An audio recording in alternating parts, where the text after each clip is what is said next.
No episódio de hoje, mais uma vez, alguns dos líderes de Israel no exílio foram até Ezequiel e se assentaram diante dele para consultar ao Senhor.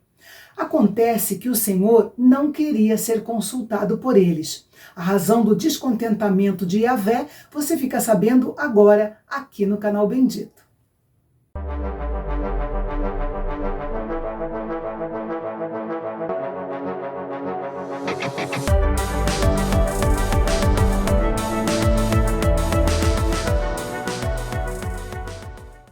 O Senhor Deus foi muito enfático ao dizer, através de Ezequiel, que não queria ser consultado por aqueles líderes. Seus corações não eram sinceros e, portanto, não tinham o direito de pedir a orientação do Senhor. Mas a marca da pessoa que busca a orientação de Deus e espera recebê-la é a disposição de se submeter e obedecer, o que não era o caso. A resposta de Ezequiel ao pedido daqueles líderes foi fazer uma recapitulação da história nacional de Israel, ressaltando a repetida rebelião do povo e as promessas notáveis de restauração e misericórdias feitas por Yahvé.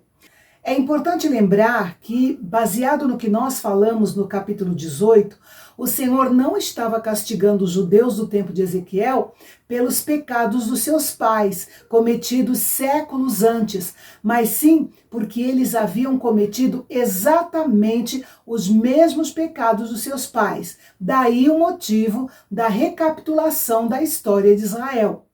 Nos versículos 5 a 7, Deus se referiu a um juramento feito ao seu povo ainda na terra do Egito, prometendo tirá-los de lá e levá-los à terra prometida. Nós não temos o registro desse juramento específico, mas é simplesmente uma reafirmação dos aspectos da aliança que Deus fez com Abraão.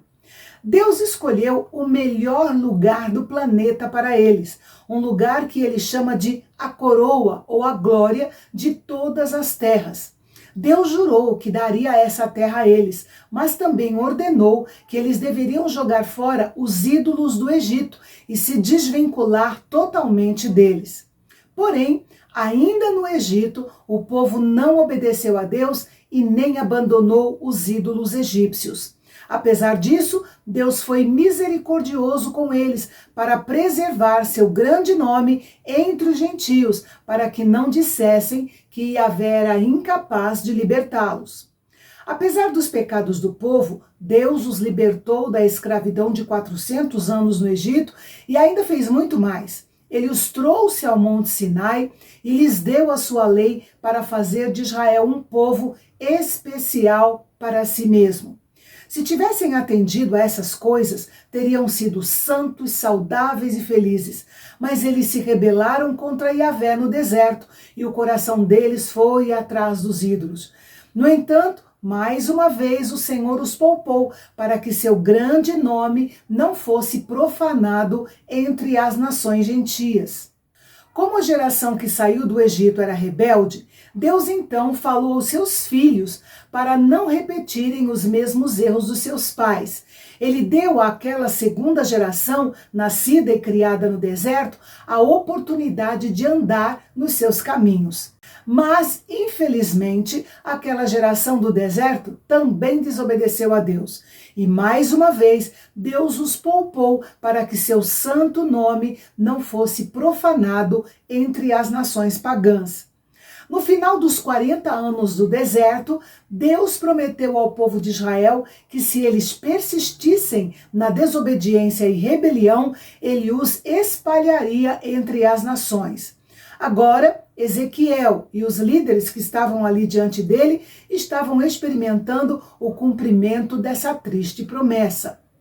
Como Israel rejeitou a lei de Deus, ele permitiu que eles seguissem os seus próprios caminhos para puni-los de acordo com suas ações.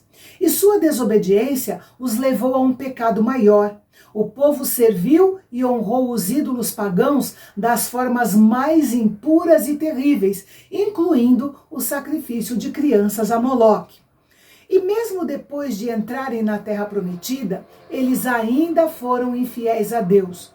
Os pecados cometidos desde o Egito continuaram na Terra Prometida e acabaram trazendo o julgamento que já vinha sendo adiado há séculos. Essa era a aplicação prática da mensagem de Ezequiel para aqueles líderes assentados à sua frente e para o povo da geração de Ezequiel. Estavam vivendo exatamente como seus pais, pecavam contra o Senhor, ignorando o privilégio de ser um povo especial de Deus. Deus deixou claro que ele não devia nenhuma revelação especial a um povo tão desobediente. De fato, se quisermos ouvir a voz de Deus e receber a sua orientação, é sempre melhor obedecer ao que ele já disse e andar no caminho que ele já revelou. Deus repreendeu fortemente os líderes e muitos outros entre os exilados de Israel por seus pecados ocultos. Deus tinha que corrigir essa atitude maligna ou seu povo se misturaria completamente às nações onde eles estavam exilados. E isso Deus disse que jamais deixaria acontecer. Deus proferiu as palavras dos versículos 33 a 36 como uma promessa, enfatizando o fato de que, embora Israel o tivesse abandonado de muitas maneiras, ele não os havia abandonado. Ezequiel descreveu um futuro êxodo do povo judeu partindo das nações do mundo onde eles estavam dispersos. E Yahvé os levaria ao deserto, que seria o exílio, onde trataria dos pecados deles e os purificaria da sua rebeldia. E então os levaria novamente para sua terra, em Israel, provando assim o seu amor e a sua fidelidade. A expressão debaixo do cajado ou da vara deriva do costume de um pastor ficar na entrada do aprisco e usar sua vara para contar, examinar e classificar as ovelhas. Da mesma forma, o Senhor faria com seu povo, a fim de separar os piedosos dos ímpios. Os ímpios não teriam permissão para entrar na terra de Israel e desfrutar das suas bênçãos.